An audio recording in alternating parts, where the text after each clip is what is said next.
So welcome back to the Submission channel as we continue the Anti-Mary Exposed. We are entering into part 2 and we are entering into chapter 4. So clearly, as you can see, it's a beautiful day outside. We just broke this heat wave that we have here in New Britain, Connecticut. So I'm at one of the local parks. I'm doing a service with some of the young men that stood up for vocation. So they're enjoying themselves at the local pool. And I figured that I would take a walk and bask in the beauty that is our AW Stanley Quarter Park. And literally, I am next to a place where we used to hang out and play as children. So to me, it's nostalgic and beautiful. So I figured that I would come here and do this chapter and kill two birds with one stone. Okay? So we enter into chapter 4.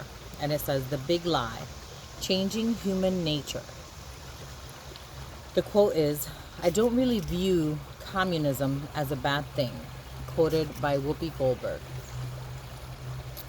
In 1917, during one of Our Lady's apparitions at Fatima, the 3 shepherd children were given a vision of hell. Our Lady warned that if people didn't stop offending God, then another war would come. In reparation, Our Lady asked for the consecration of Russia to the Immaculate Heart and the communion of reparation on the first Saturdays. She added, if my requests are heeded, Russia will be converted and there will be peace. If not, she will spread her errors throughout the world, causing wars and persecutions of the church. What then were the errors of Russia that she was referring to?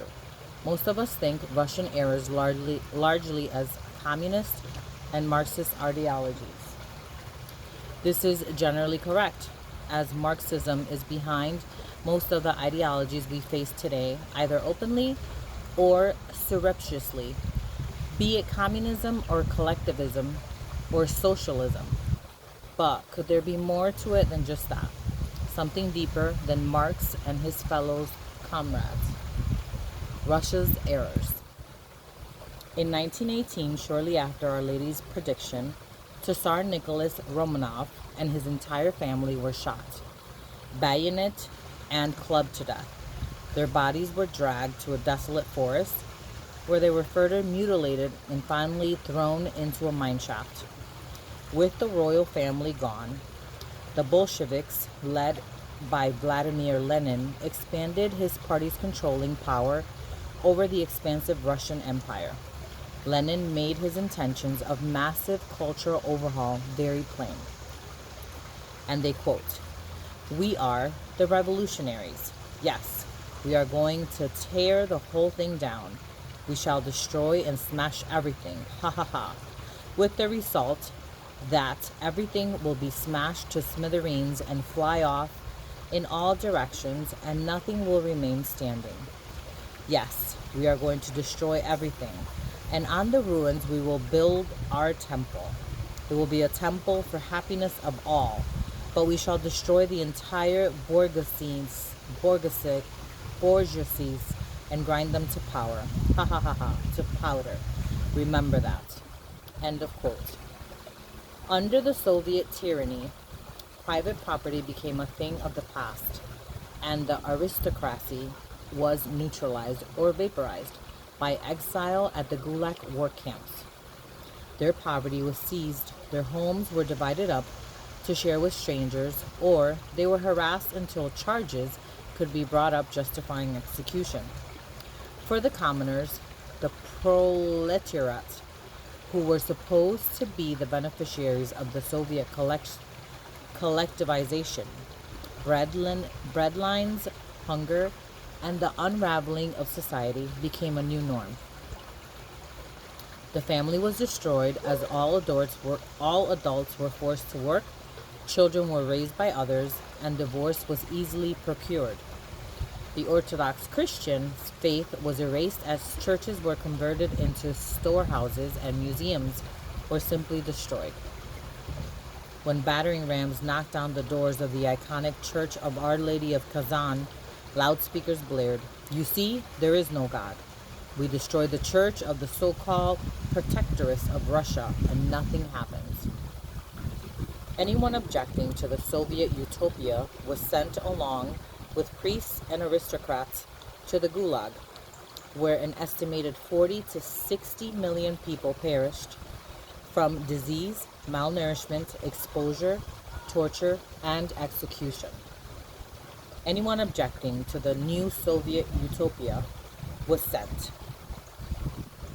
The heart of the Marxist ideology was the goal to remake human nature and human society in such a way that everyone was equal or the same, by trying to erase every natural or societal difference. Aristotle, millennial before, had warned against such foolishness. The worst form of inequality is to try to make unequal things equal, while masquerading as healthy egalitarianism with ambitious goals for every comrade. The stratified Russian culture quickly became a country of two classes: those in power with resources taken from others, and those not in power with very few resources. Envy and power seeking and hunger became the powerful emotions fueling Soviet communism. Within a decade, the Soviet economy was transformed from a fertile breadbasket to an anemic display of what happens when no one owns anything. Women's liberation, the Bolsheviks believed, was completely tied to the success of communism. Russian revolutionary Inessa Armand emphasized this point in one pithy quote: "If women's liberation is unthinkable without communism, then communism is unthinkable without women's liberation." It was imperative that the idea of motherhood was divorced from the reality of being a woman. The official party position was stated by Alexandra Kollontai, the head of the Soviet Women's Department, who said, the shackles of the family, of the housework, of prostitution still weigh heavy on the working woman. Working women and peasant women can only rid themselves of this situation and achieve equality in life itself, and not just in law. If they put all their energies into making Russia a truly communist society, the Bolsheviks severed the tie between motherhood and womanhood. These same ideas would be echoed by the women's liberation movement in the West several decades later. The Soviets worked quickly to legalize abortion to make women equal to men. Then they put the women to work. As author Paul Kangor wrote, "You weren't free to own a farm or factory or business or bank account, or go to church or print your own newspaper. But if you wanted a divorce or abortion, the sky was the limit in both Bolsheviks Russia." With abortion free and legal, it spread the wildfire among the population. In 1934, abortions outweighed live births by 3 to 1. Only later, when the Soviets eventually realized their self-created birth dearth was leading to massive demographic problems, much like China today, did policy changes come about that incentivized having children. The Soviets, non-content with their own borders, sought to take over neighboring countries. Though mostly thwarted before the Second World War, they were victorious in taking over numerous satellite countries as their spoils from the war, including Poland, Ukraine, Bulgaria, Latvia, Georgia, Romania, Hungary, East Germany, and Czechoslovakia. Behind this new Iron Curtain, these once vibrant countries were stuffed into the gray, ill-fitting militant uniform required by the Soviets. Faith was clandestine. Friends turned on each other in an instant, and everyone, friend, foe, or family, was a comrade. The Russian Revolution unleashed the idea that human nature is infinitely malleable and can be arranged into perfect equality. People who lived under the Soviet shadow paid a horrendous price, since nature and all that is natural manifest a great deal of inequality. Lenin et al. Had to tear it all down. The natural and the supernatural orders were the real obstacles that had to be destroyed. It is almost impossible to describe the widespread devastation these errors brought to the people of Russia and beyond.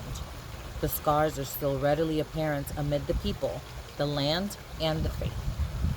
Vicky Thorne, founder of the Project Rachel, reports that one woman admitted having 80 abortions. Thorne, having never heard of such a high number, first has to consult a doctor to verify that such a number was even physically possible. Yes, the doctor said, and not as uncommon as one might think. Russia's error spreads. Ryszard Legutko, a Polish member of the European Parliament and university professor, grew up under Soviet communism. He saw his beloved Krakow, the natural capital of Poland, reduced to a dreary state of gray crumbling buildings that had once boasted the bright yellow, greens, and orange, while churches were left in despair and the infrastructure cracked underfoot. The rot of the city served as much as anything as a reminder of the spiritual rot growing in the souls of many. Millions were poisoned by the communist ideology and were left in isolation, afraid of family and neighbor alike, fearing that any human contact with their comrades would be used against them by the government. Legutko, like most Poles, were thrilled to see the fall of the Iron Curtain. He was enthralled by the freedom ushered into Poland by the West when the Soviets finally closed up what was left of the shop. As he watched Poland transition from the old communist way of doing things to adopt Western practices and ideas, he was left with a nagging question. How is it, he asked, that Poles who have been staunch Soviet comrades so quickly and smoothly transition into European liberals? Legutko wonders, in his book, The Demon of Democracy, Totalitarian Temptations in Free Societies, if the two projects were diametrically opposed, shouldn't there have been more of a struggle from one to the other? Legutko concludes that the reason the former communists easily leapt from one ideology to the next was, at their core, they were actually the same ideology. Both were committed to making a complete break with the past and with tradition, particularly the church. Both looked toward progress to lead to the perfect man, the perfect society, and both found ways to silence those who thwarted their goals, particularly through media control and newspeak. Both, at their core, were committed to changing human nature. In comparing the two ideologies, Legutko further explains their commonalities, and these are their commonalities. By becoming a member of a communist and liberal democratic society, man rejects a vast share of loyalties and commitments that until not long ago shackled him, in particularly those were imposed on him through the tutelage of religion, social morality, and tradition. He feels renewed and strong and therefore has nothing but pity towards those miserable ones who continue to be attached to long outdated rules and who succumb to the bondage of unreasonable restraints. But there is one obligation from which he cannot be relieved. For a communist, communism, or for a liberal democrat, liberal democracy, these obligations are non-negotiable. Others can be ignored. The false premise animating both ideologies is that human nature can be changed. Progress towards a utopian goal is measured by how many people have taken on this new human nature.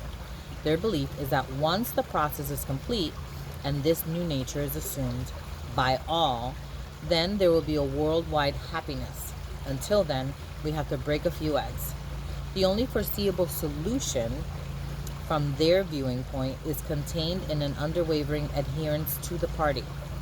Should ideological faults be exposed, like famine, misery, chaos, etc., blame is pinned on the fact that the ideology hasn't been embraced by everyone. It only works if everyone does it, is their false argument. The sadness of demons. Legutko's insight about the effort to change human nature isn't just limited to contemporary ideologies, but has a much longer history. In writing about demons, St. Thomas Aquinas says, "Now it is evident that the demons would wish many things not to be, which are, and others to be, which are not.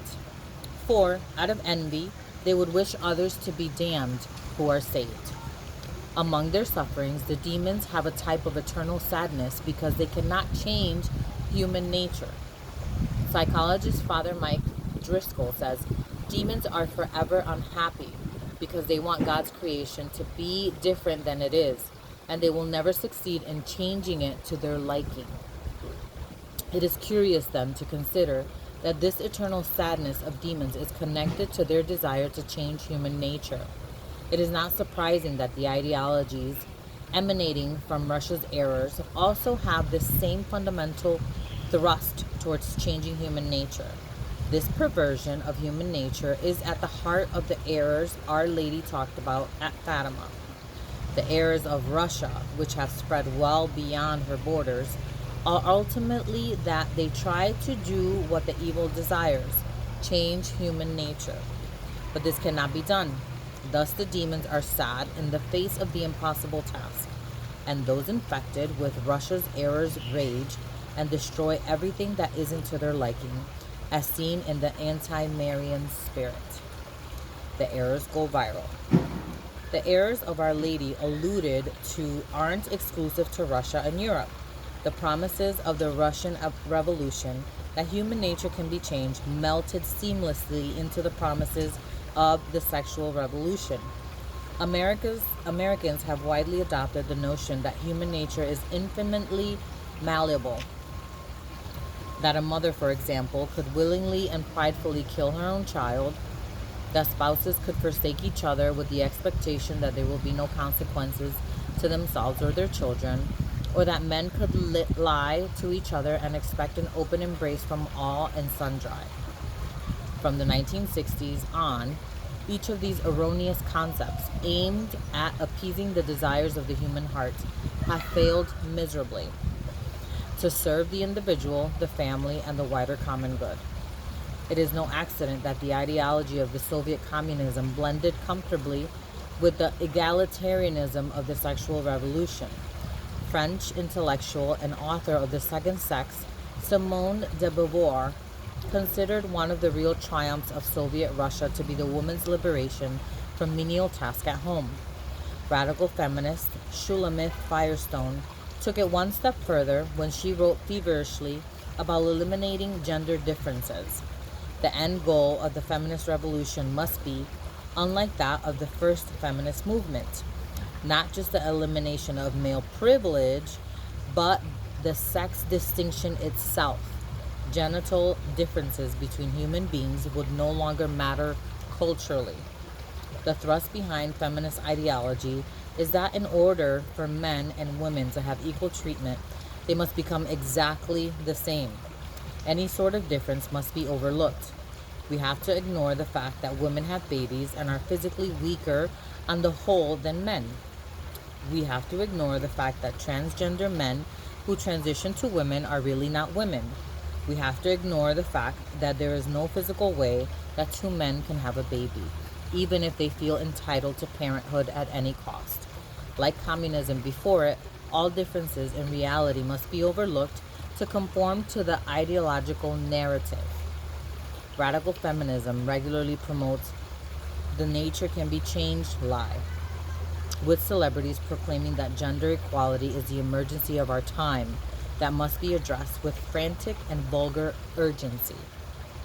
Their breathless exhortations are littered with the same type of newspeak used in the Soviet Union.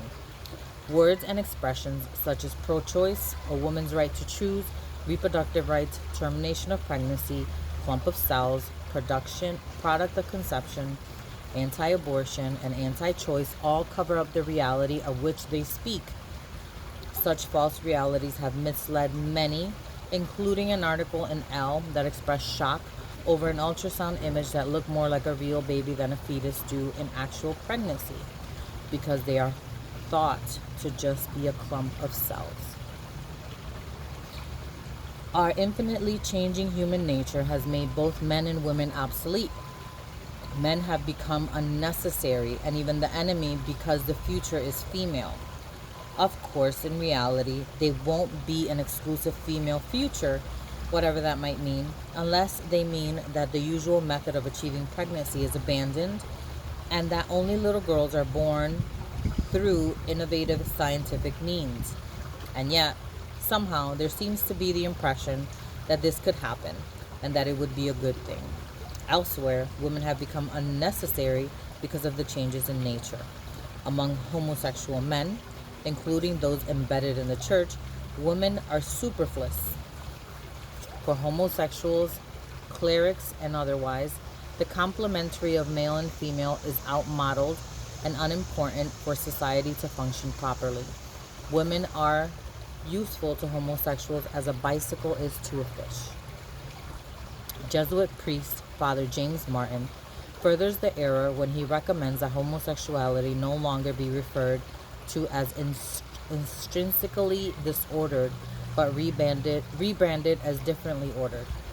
He is, yet again, trying to tweak human nature to include naturally sterile and supernaturally prohibited sexual acts. Both of these ideologies, radical feminism and homosexuality, are committing the same error of negating the necessity and goodness of the opposite sex. Neither has a use for healthy, ordered, loving men and women, parents and children. They want the world and the church to be ruled by the new men and women with a new human nature who are sterile in word and in deed. Russia's errors are reverberating through the highest levels of the cultural clerical elite. Like the demons before them, they are determined to destroy the faith and fundamental building block of a flourishing society, the family. More lies, women aren't mothers. The Soviet Revolution and the subsequent sexual revolution presented the world with another new idea, another lie based upon the original lie that human nature can change. They introduced into society the notion that a new kind of woman could exist, the anti-Marian woman. No longer was every woman required to accept motherhood as some sort, but women were given the capacity to somehow step out of the confines of motherhood. This break from motherhood freed a woman to finally be who she truly is. She could be a reporter, a CEO, a Marine, or even morph into something altogether differently. She could become a he. For women to consider themselves mothers was no longer part of their biological hardwiring or of their thinking because it was no longer part of their being. Motherhood was accidental to what it means to be a woman.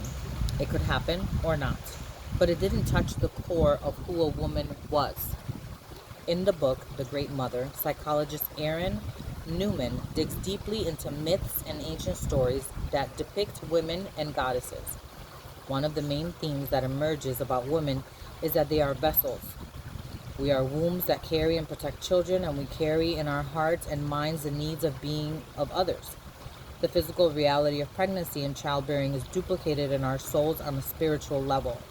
So even if woman is not a biological mother, she is still naturally oriented towards mothering others by gifting herself for the care and welfare of others. As Newman discusses, women carry the needs, hopes, fears, anxiety, and love for others. We also marinate and ruminate about our loved ones in an effort to make their lives better. For this reason, in stories and myths, women are symbolized by such things as vessels, a ship, the ocean, an oven, or even a coffin. Cities, too, the place where people gather for care and safety, are mostly thought of in the feminine, as it is evident particularly in the Romance languages. Even the church is referred to as a she. Architecturally, the largest place in a church is called a nave, referring again to a ship. Throughout human history, this element of containment has been inseparable from what it means to be a woman, that is, until the last century. In light of this essential capacity of women to contain others, Newman evaluates female figures drawn from across history and how they manage the charges put into their care. And are they gentle and loving mothers or murderous and dangerous? Do they help others grow, or do they cut them down and dissolve their personality? Newman concludes that we can characterize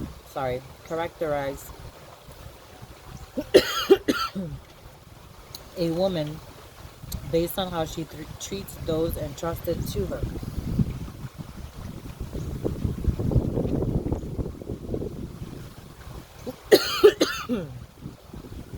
Pardon me.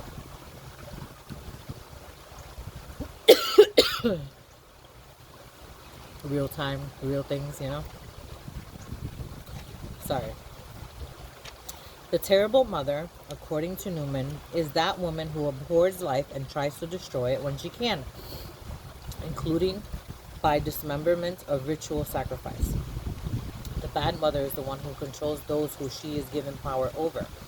She manipulates her children, leaving them in a state of dependency so that she's always in control and they are locked in an infantile or underdeveloped state. The good and great mothers are on the sliding scale of nurturing those in their care. Like a steady gardener, this mother knows the correct balance of love, affection, and engagement. Pardon me. Like a steady gardener, this mother knows the correct balance of love, affection, and engagement to allow a child to ultimately become free of her. Her job, when well done, it is to make herself all but obsolete.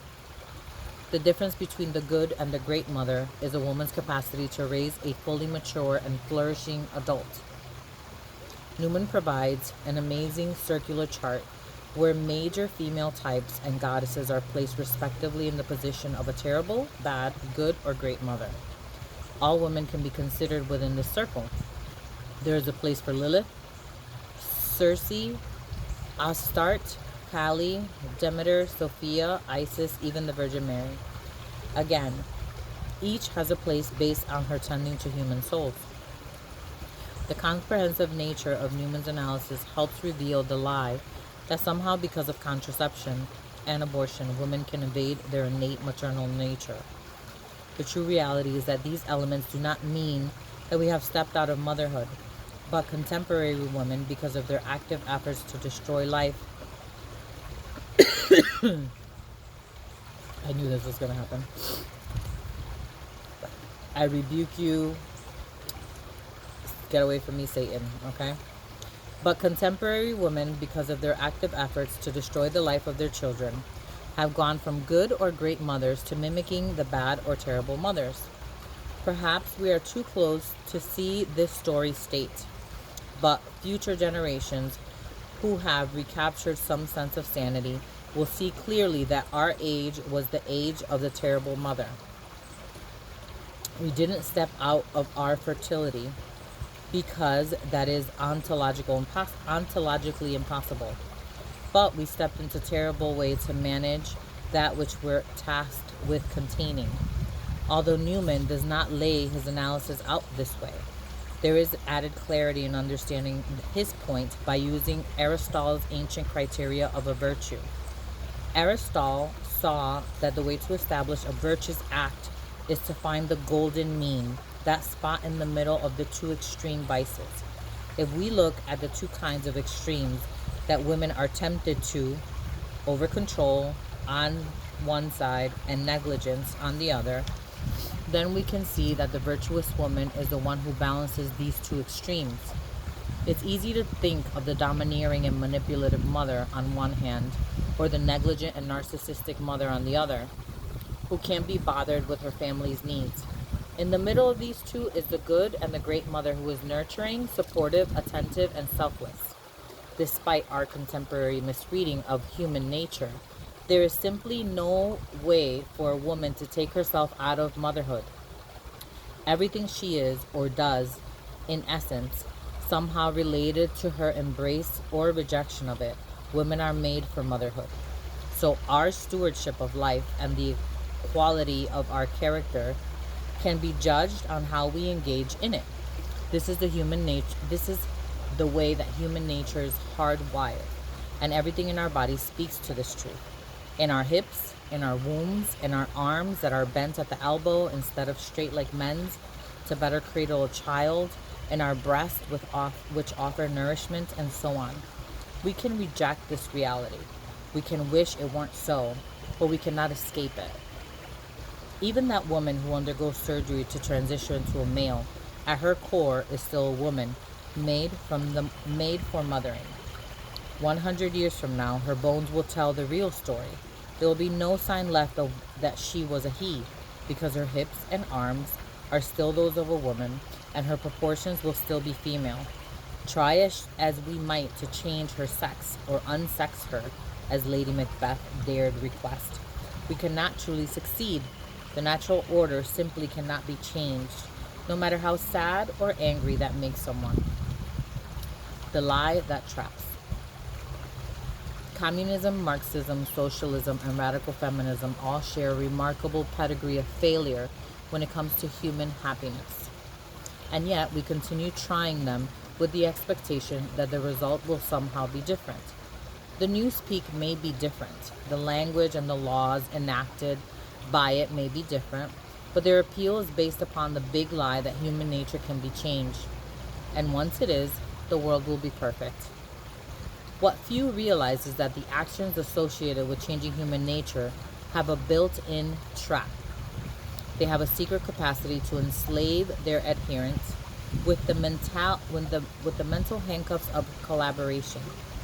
The communists controlled party members by making them complicit in seizing property or betraying friends and family. The abortion movement, too, is counting on men and women who have been complicit in abortions to defend it. Intellectually and morally trapped, followers are stuck defending their own actions, wittingly or not, because they have been engaged in the destructive behavior that fuels their movement. These are the errors of Russia that now enslave us the world over.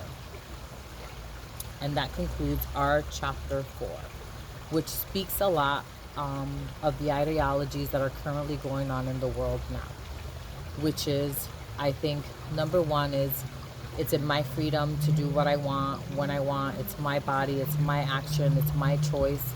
All of these things that completely go against the nature that God created us to be, particularly our gender, right? Towards the end, it spoke that if a woman or a man changes their gender on the outside, the natural nature that God created them to be will always remain on the inside. That cannot be changed. And that is a battle and the lie that these people will always have. Because the lie that they tell themselves is that they're okay with it and they accept themselves and they love themselves more, instead of truly facing the reality that they're being lied to and changing the creation that God created them to be. Because there's a reason why they feel the way that they do, right? There's always a root within our history that brings us to this reality. And the lie that we continue to tell ourselves, especially in this society, is that in us being in charge, that we can create this utopia of life for ourselves. And the reality is that that's never going to happen. If we continue to listen to the demons in the world that are lying to us, to our children, to the way that the natural nature that God created and we're fighting on a daily basis, we're never going to see the reality of what God wants us to be. Only when we enter into this, see our reality, see our history, go into communion with God, repent for our sins, ask for forgiveness, have this relationship with God to truly see the creation that we are, can we be in the peace and serenity that God creates us to be in communion with Him. Until then, it will always be a battlefield. It will always be them against us, essentially, right? Because when you live in the truth of God, there's always the battle of defending that. And in the end, it said they're defending the movements that cause them to do the actions that bring them to their own destruction. So yes, they're defending the abortions. Yes, they're defending the gender ideologies.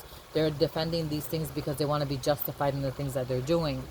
Coming from someone who has experienced and done these acts of abortion, that has experienced homosexuality at some point, like, these are things that bring us to break our communion and our relationship with God and only lead us to death.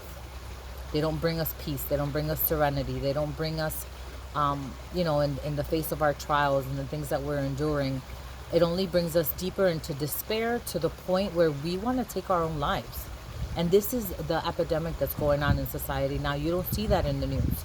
You don't see that majority of people these people that are fighting for abortions and are fighting for gender ideologies and are fighting for these things for our youth, the things that confuse them, and all of these things, that the number of suicide that are happening within all ages, not just the youth, and how it's affecting them. And we're turning a blind eye to that. That's not in the news. That's not in social media. These aren't numbers that are rising, but search them up because they're out there. And we can't be blind to this. We have to see the reality of what is happening. That the woman is being erased because the woman is the source of life. If you erase the woman, there is nothing else. The next step will be to make babies in labs, which is, it's already happening. It's already happening. So we're erasing the identity of woman, which is the life giver. The life giver. And we are seeing the gifts of motherhood, womanhood, the things that they describe the body and what it's made for, and how God created us to be as these beautiful things, to cradle a child, the way that our arms are, how we nourish children with our breasts, our wombs, to carry children. Like, these are made to be tasks that are hard and like not worthy of the women that we are. And that is not true. This is what we're created to be. And when we're in communion with God, He grants us all of the graces that we need in order to fulfill these things in our lives. So I thank you for tuning in. Tune in for the next chapter 5, and I hope to see you guys soon. Bye bye. Thank you for bearing with me with my